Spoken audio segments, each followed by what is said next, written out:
Hi, everyone. I hope you're ready for our next presenter. Welcome to the 2020 Quarantined Virtual Insights Conference. My name is Krista Reed. You may have seen me earlier if you attended the 12 o'clock presentation. I'm excited to be back and introduce our next speaker for today. Before we get started, I just want to cover a few ground rules quite again.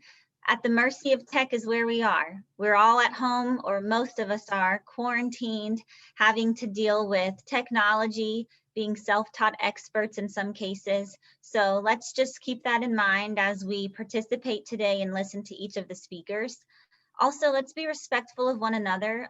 Please use the opportunity during the end of the presentation to provide any questions that you might have. You can submit them in the chat.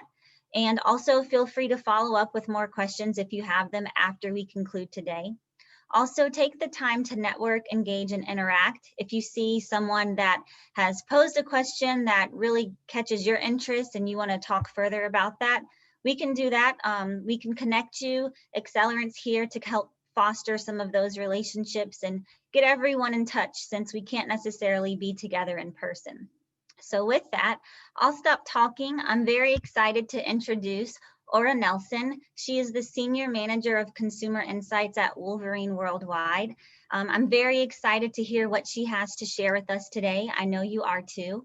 And with that, Aura, I'm going to stop sharing my screen and presenting, and I'll send it over to you. I'm going to stop sharing my screen now so you can take control and you can walk us through your presentation. Thanks so much.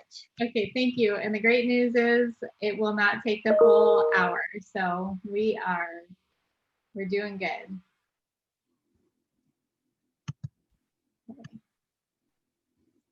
All right, let me know if you can see my full screen.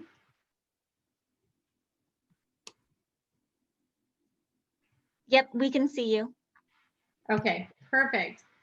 All right, so today I am really looking forward to diving in and talking about how we really mobilized when COVID started hitting the US pretty hard in March to connect with our consumers and track them over time. So I'll be talking about how we both started this project as well as really what we've done with the understanding that we've gained to look back and use that to look ahead as well. But before we dive into that, I just wanted to introduce myself. And Krista, I know you introduced me as well, but I couldn't hear you, so I'm not quite sure what you shared. But I'm a Senior Manager of Consumer Insights at Wolverine Worldwide, and I have been there for about 5.5 years. I really started my journey into consumer insights in a somewhat non-conventional way. I was in the sociology department at SUNY Stony Brook on Long Island. And from there, I started working for a research supplier called Smart Revenue, transitioned over to working at Meijer, which is a Midwest grocery retailer, in their consumer insights department, and then started working at Wolverine Worldwide in 2015. So just an introduction to Wolverine Worldwide, because I'm sure many of you have not heard about our parent company, Wolverine Worldwide. But Wolverine Worldwide is really a global portfolio of several footwear and lifestyle brands. It was established in 1883, and we really cover a pretty broad spectrum of brands. So we have running brands like Saucony, outdoor brands like Chaco and Merrell, casual brands like Keds, Hush Puppies, and Sperry. And then we also have a pretty robust work and tactical offering through Wolverine, Cat, Bates, and High Test. So we cover a pretty broad spectrum of footwear and apparel needs. Focusing in on our team specifically, our consumer insights team is part of a broader team called the CIMI WID team. And what does that mean? It's consumer insights, market intelligence, Wolverine innovation development, and then we also have a trend arm of our team with a trend manager that focuses on macro trends that really drive what we focus on throughout the years. And our mission is really to be an engine. We talk about being an engine that really drives to strategic decision-making throughout our organization. And we really focus on actionable insights. When I started working at Wolverine Worldwide, we did a lot of validation projects, really trying to understand what went wrong. And now I'm very happy to report that we have really pivoted to focusing more on inspiration, really providing actionable insights, both from a strategic brand standpoint, really helping our brands understand essentially who their target consumers are, all the way through helping them with inspiration regarding the product creation process. And I'll talk a little bit more about that in a moment. But we're really focused on empowering our brands to win and really focused on brand growth. Our team has grown from 2015. We were a team of 3, and our team has grown to 13. So we now have, we're led by a chief merchant, Angelo Ng, and we also have, I talked about the specific parts of our team, but we have Barry McGow leading up Advanced Concepts, and that's that trend and innovation area. Lindsay Goodman is the director of our consumer insights area, and we have multiple managers that really support and focus on specific brand groups. So we're able to really focus our energies and develop expertise with some of our brands, and I'm primarily focused on our outdoor brands, and then our market intelligence and retail intelligence team as well. So that really demonstrates how Wolverine Worldwide has doubled down on putting the consumer at the center of decision making. I'm not going to go through all of this, but these are just some of the tools in our toolkit that we really focus on developing and learning more about, so that we can bring these offerings to our corporation. And we really focus on not only that kind of high level brand strategy and essentially understanding who the target consumer should be, points of parity and points of difference for our brands, helping brands define their brand purpose. We also focus a lot on the product innovation process. And we start with inspiration projects. We've really doubled down on understanding and developing our expertise in design thinking a few years back. So we do a lot of design thinking projects to really kick off the seasonal process of product creation in partnership with our trend team. And then moving through, we really focus on that development area of concept development, product optimization, and then moving toward validation and sell-in with brand health tracking, utilizing competitive market data through our market intelligence team, and then developing assets for sell-in and sell-through. So really supporting our brands through every step of the process with their product innovation. We also do a lot of special projects for our company. So one of the special projects right now is really doubling down on digital transformation, and our innovation team is really spearheading that. The COVID project I'll be sharing today is another special project. So in March, our executive team asked for our CIMI team to really focus in on delivering actionable insights for the corporation as it related to what was going on with consumers. And at that time, we were all really immersed in what was coming out from consultants like McKinsey, Harris Poll, and we knew that there was a lot of content out there, but we also were really craving more footwear specific insights. So we wanted to be able to tap into and really focus on what was relevant to our industry and to our brands. And we wanted to talk with consumers who were really engaging with our brands and that our brands were trying to target. And so that's what I'll be talking primarily about today. But I also wanted to call out that we have tackled this in a couple of different ways. We launched our consumer tracker and have been tracking the same consumer since March. But we've also done other things like sharing a bi-weekly update with our executive team. And this really allows us to immerse ourselves in the news, what's going on out there more broadly. And we deliver to our executive team bi-weekly a one-pager on consumer sentiment and behavior, what's going on with competitors and retailers in our space, and then general COVID news like case counts, vaccine developments, the economy, and what's going on internationally as well. So we have quite a comprehensive understanding and have really tackled COVID, so to speak. So speaking more directly about our tracker, we utilized the Dscout platform to launch our tracker. So again, we really wanted to get at some footwear specific insights. We also wanted to track the same set of consumers over time. So Dscout really allowed us to do this through their diary platform. And what diary is it allows us to engage the same consumers throughout over several time periods and exercises. And what Dscout recognized when they launched their platform was that consumers always have their mobile phones with them. So we're able to ask them to share with us what's going on in their lives, to upload videos, photos, and to share text responses with us. So we've really heavily utilized that platform for our consumer tracking. We've also augmented that work with what we're learning from other agencies like the Harris Poll, who sends out my favorite email every week on Wednesday morning with their tracker. Egg Strategy has put out some really great content. I love their Ingenuity report. And then McKinsey & Company has been very powerful tool for us to understand what's going on more broadly. And so we augment our reports with insights from these agencies and others as well.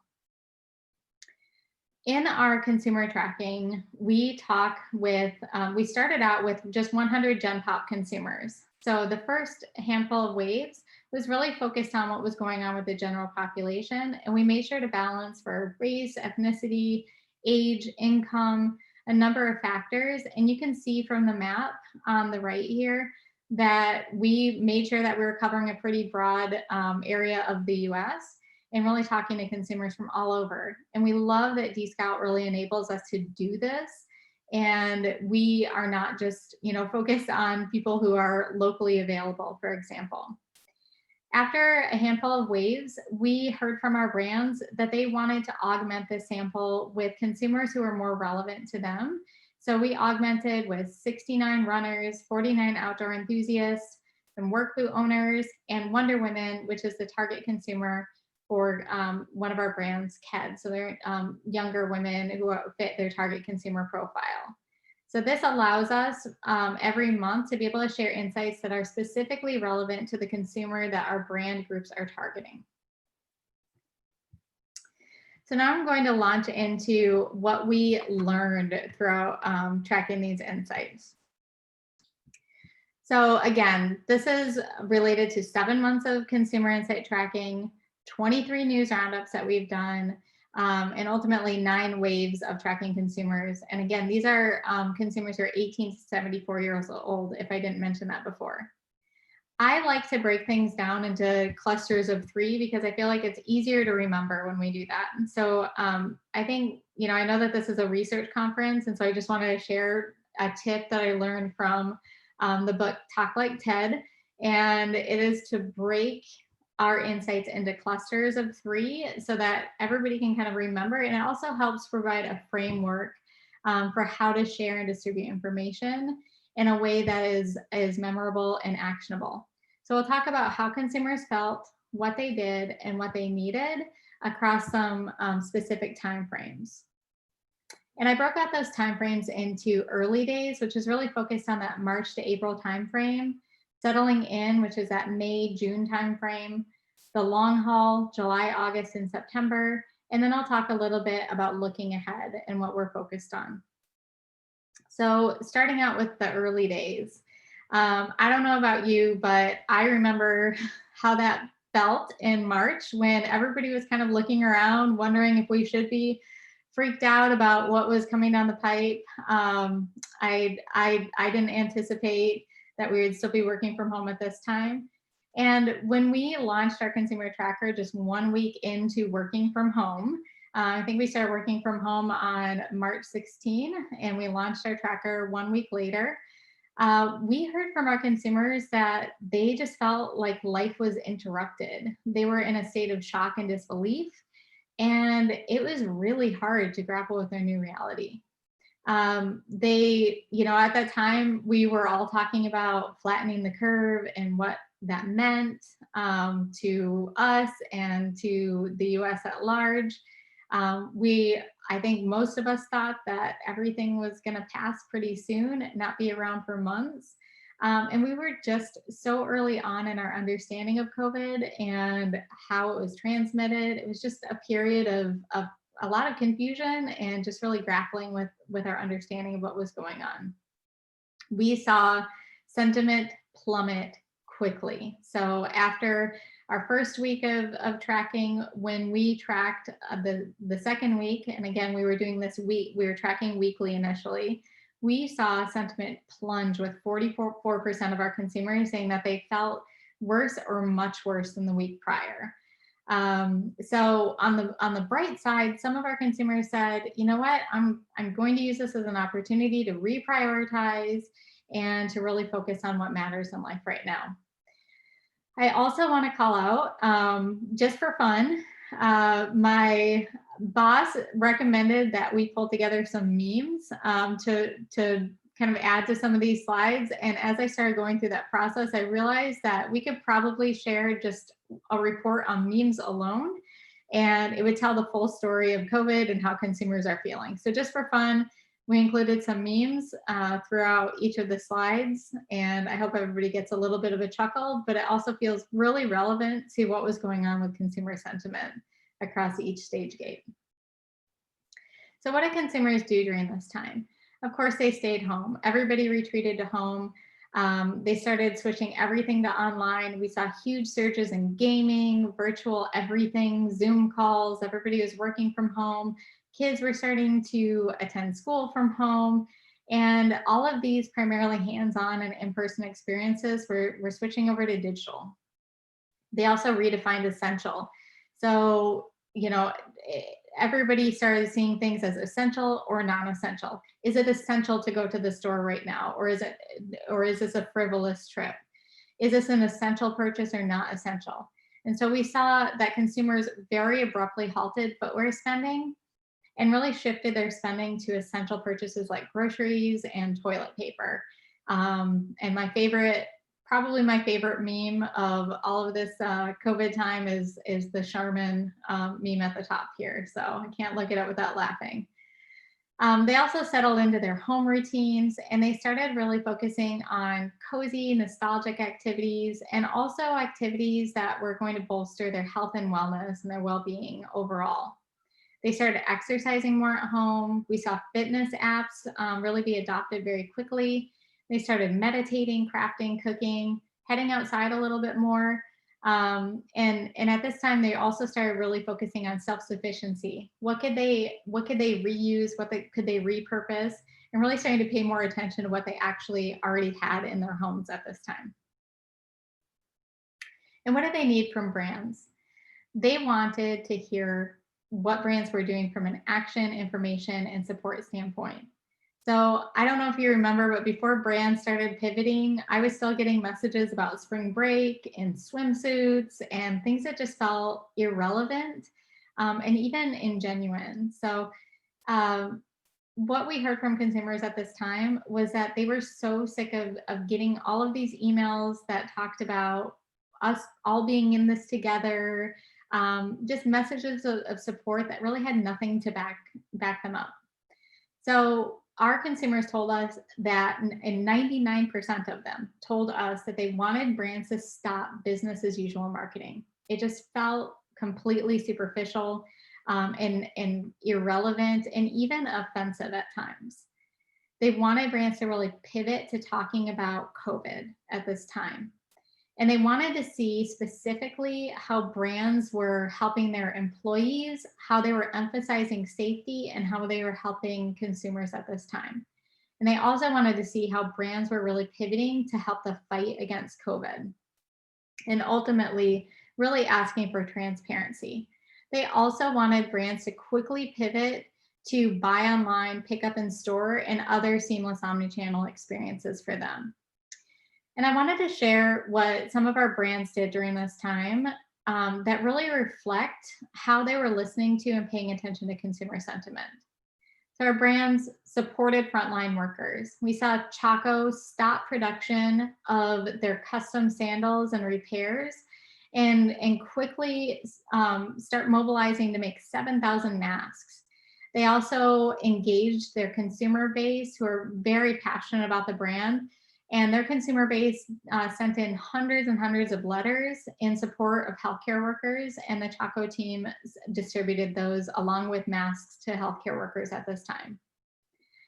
Cat had a product launch called Sprint, really focused on what they call the industrial athlete. And it was a great opportunity for them to really focus in on essential workers at this time. So they said thanks and really pivoted their marketing to focus on delivery workers, mailmen, grocery store stockers, say thanks, give away product, and really talk about the valuable service they were providing.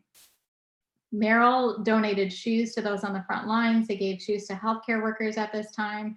Sperry donated money to small businesses through their Everyday Heroes program. And then, inspired by the surge in self-sufficiency and ingenuity, Merrill launched a house shoe design competition, and consumers took products they had at home and made them into new products. It was an awesome competition. There are some really great examples on this page. So moving into the next time frame, settling in.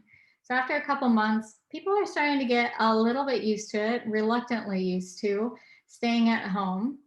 And some of them even started talking to us about relishing the time at home and seeing it as a silver lining. People felt that their lives were too busy, and they were taking this as an opportunity to reprioritize and really focus on the positives of this time. So we saw optimism emerge as a primary emotion, and 74% of consumers felt better wave over wave than they had prior. That said, they started really missing routines and realizing that this summer was going to look a little bit different than previous summers. They started feeling claustrophobic. We heard that 35% of Americans were claustrophobic and wanted to get out. I think that stat came from Harris Poll. And they started feeling a heightened sense of uncertainty.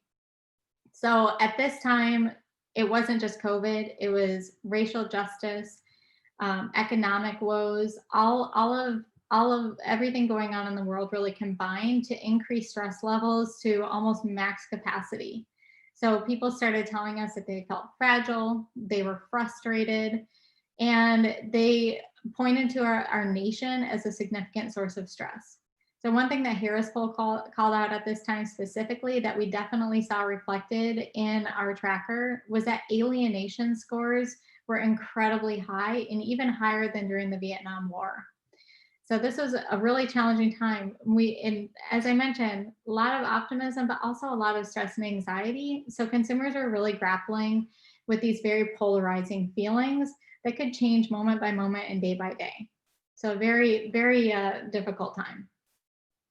During this time, they decided to take this opportunity to get outside. So people were really starting to realize that being outside made them feel better.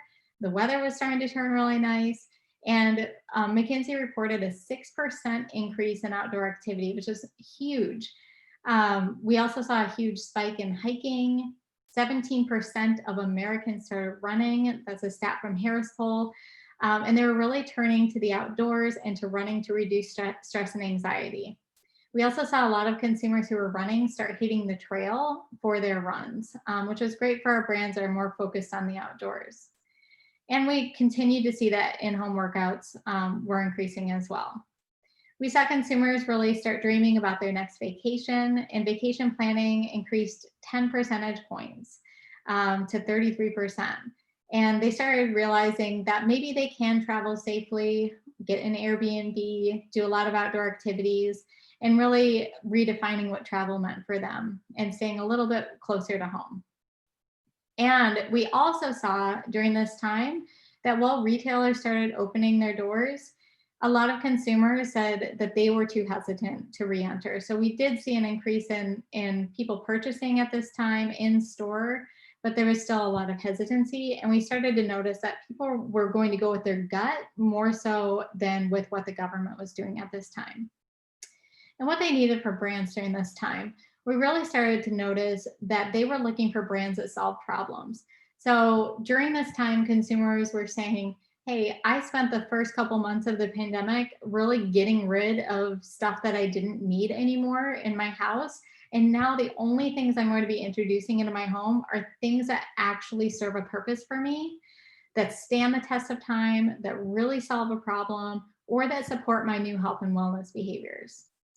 We also saw that trust and sustainability mattered more than ever during this time, and consumers are really tapping into brands that focused on their new positive behaviors, and they were connecting with brands that really they felt handled the crisis well and were treating employees well during this time as well.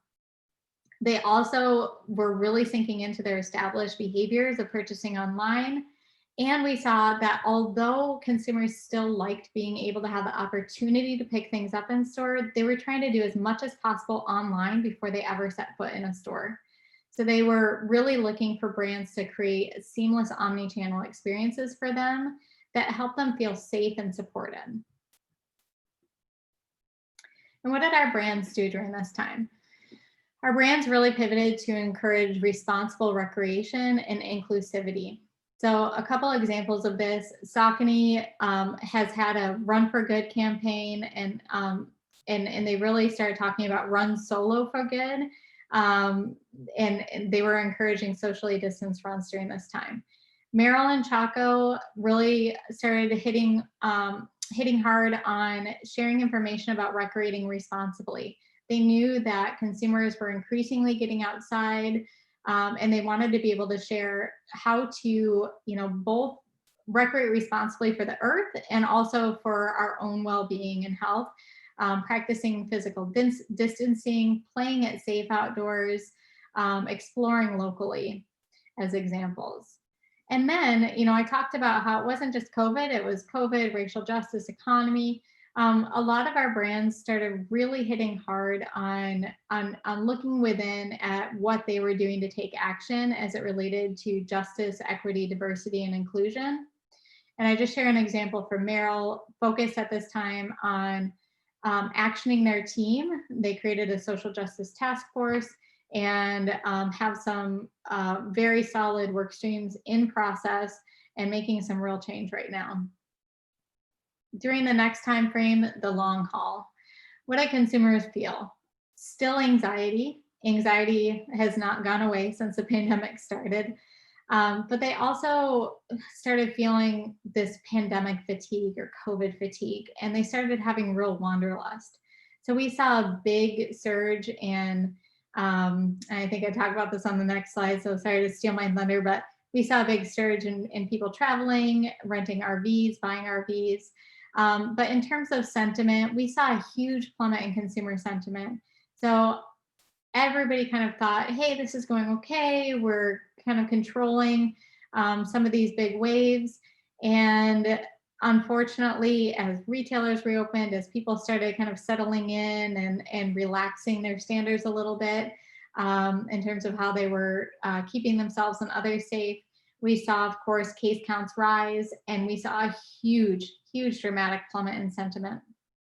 70% of our consumers said that they felt the same or worse versus the June wave moving into July. And they really started worrying quite a lot about the second wave of COVID coming. They longed for some of these cultural events that they had missed, and they felt in limbo and out of control. They felt like no matter what they did, they realized that nothing was going to return to normal anytime soon. We also saw people start talking about worrying about school starting, the whole experiment of sending kids back and not knowing how that would turn out, or what virtual schooling would look like if schools were taking the virtual route, really not even knowing whether their schools were going to take virtual or in person.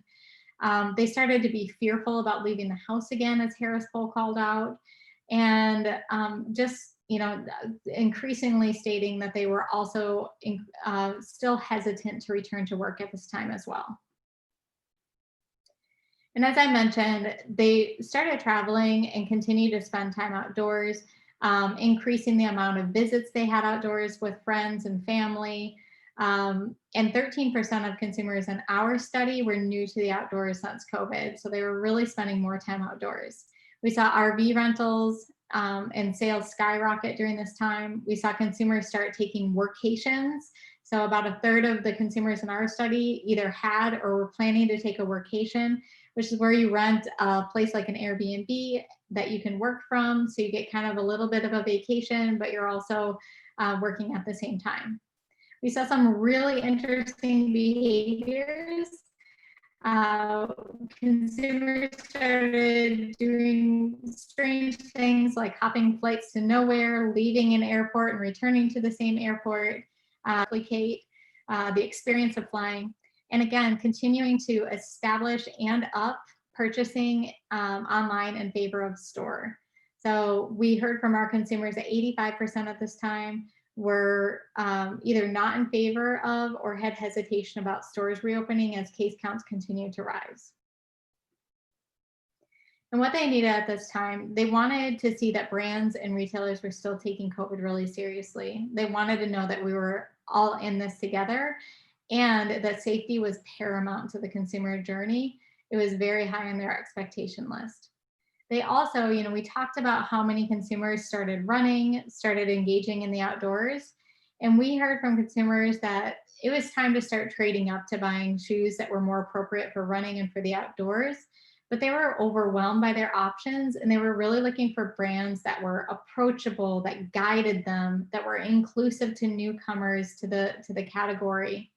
And they wanted brands to really teach them and share with them the products that were right for them, as well as help them understand how to engage in the activities appropriately.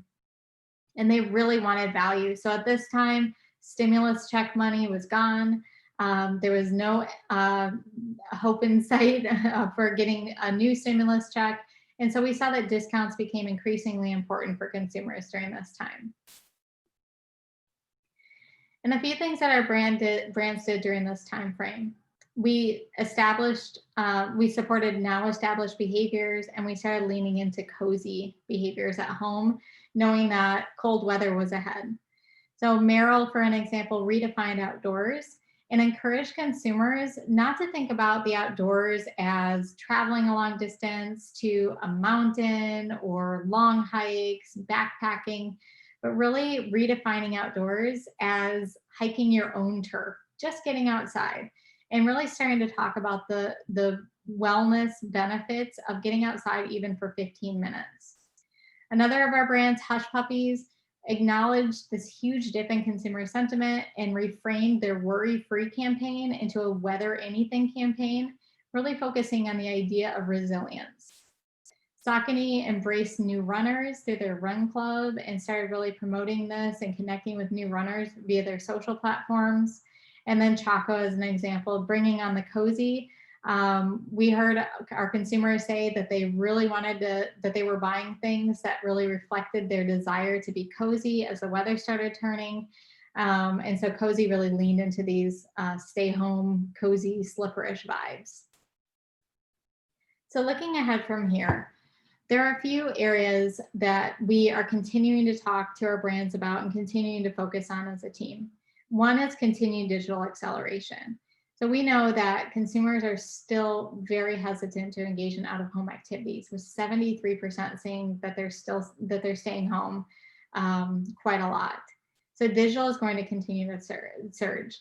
For our brands, this is really important because consumers in the footwear category have always said that it's important to them to try on footwear in a store and see how it feels before buying. We've seen a huge surge in our .com sales, but we know that there's a lot of runway ahead for us to provide more informative and detailed product descriptions, on-body photography, product imagery that really shows what this product is all about.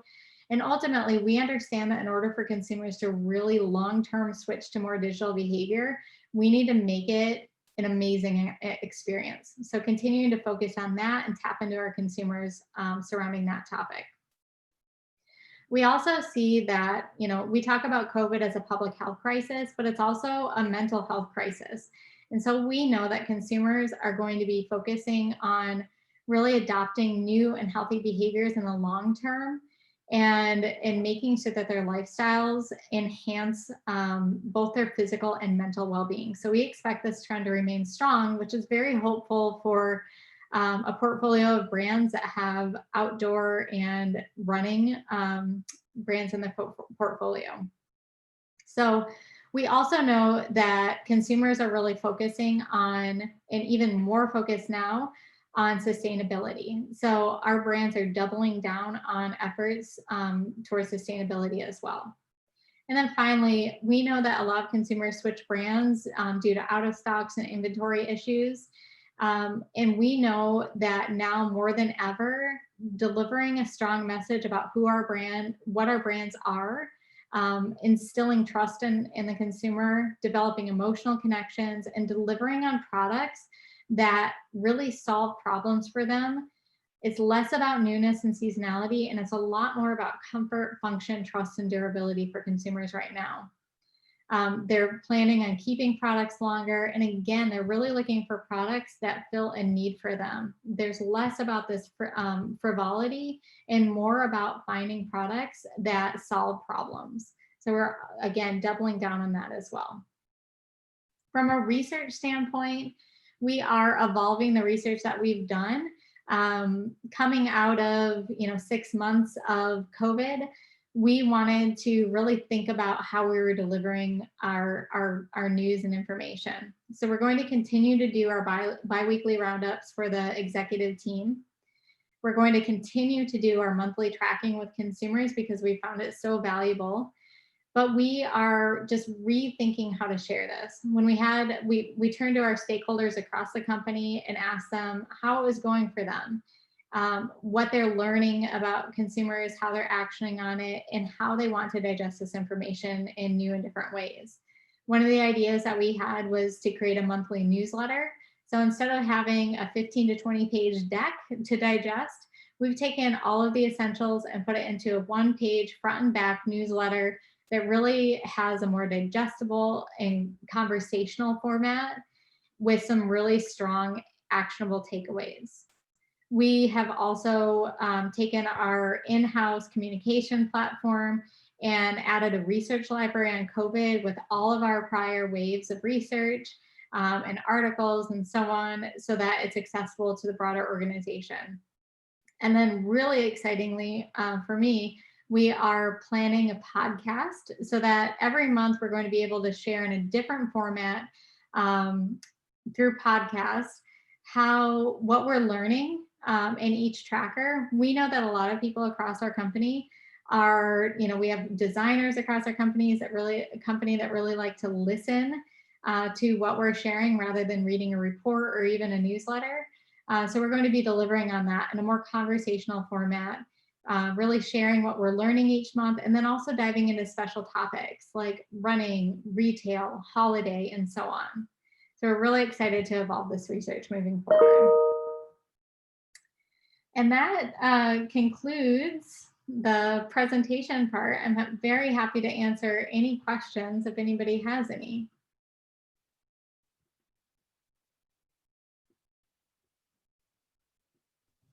Thanks so much, Aura. That was a great presentation. And I'm thinking I might be one of those people who's in need of a workation, because I was looking at that piece of cake like, what a beautiful beach. And then I realized it was a piece of cake. So yeah. You were definitely speaking to me, but as a researcher, I appreciated your presentation, and there was a lot for me to think about moving forward as we conduct our studies at Accelerant. So thank you so much for sharing that with us.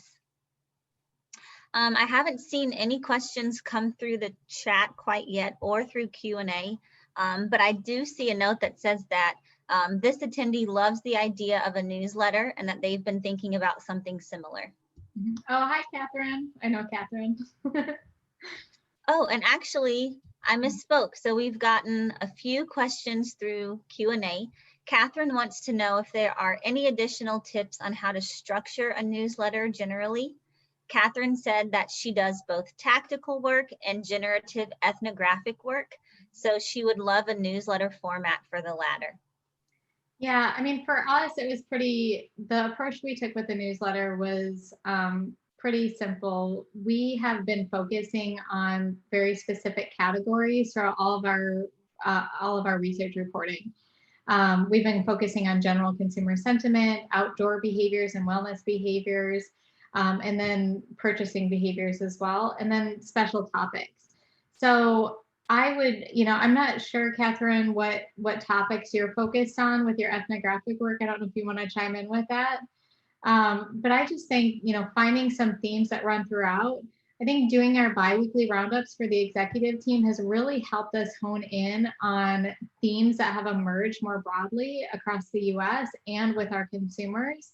And so as we start seeing these themes emerge, we try to understand if we have enough to tell a story and if we feel like we can provide actionable takeaways. And that's one thing I do really want to call out, is that we feel very strongly as a team that if there are no actionable takeaways, we probably shouldn't share information. So that's my philosophy as a researcher. I used to share such long reports on everything under the sun, every single question from a survey. And now what we really try to do, and I think we're really good at this as a team, is focus on, truly what matters, the key themes, but ultimately making sure that we're only sharing information that is truly actionable. So that's usually my criteria for what would make it into either a report or a newsletter.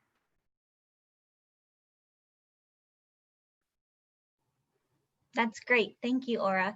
We have a question from Doug. He wants to know, how has Wolverine balanced the need to keep moving forward financially and having compassion for the population in this difficult time? He says that even a difficult situation like COVID presents opportunities. Yeah, I think the examples that we shared about what our brands have done to pivot, a lot of we work 2 years ahead from a product creation standpoint. So there are some things that can't be changed, right? Our product teams start developing products for 2 years in the future. So when COVID started happening, it's not that we could suddenly create new products on the dime. So what we really focused on was how to message, how to really understand consumer sentiment. Our brands feel very strongly that emotional connection matters, and we know that consumers are more likely to buy from and remain loyal to brands that connect with them emotionally. So that's why we focus so heavily on our social platforms, and on understanding how consumers were feeling and what we then needed to do to pivot. So that's why you saw our brands quickly pivoting to halting production of custom products and pumping out face masks instead, really supporting frontline workers, and halting or completely pivoting their marketing messages very early on, so it wasn't superficial, and really recognizing what consumers were going through. So I think it's, unfortunately, we have limitations in terms of how far out we're working with product. But I do think our brands really took the opportunity to focus on sentiment and behavior and pivot accordingly with product launches. Doug says, thanks. I think you got his question squared away. I don't see any more questions in the Q&A or in the chat. Aura, thank you again so much for your time, for your presentation. It was phenomenal. I really enjoyed it. If anyone is interested in viewing today's presentations, perhaps you weren't able to join a session, or you just really loved one and want to watch it again, we will be archiving all of the presentations and posting them on the conference webpage within the next few days. Aura is the final presenter for today, so we're all done. We pick back up tomorrow at 11 a.m.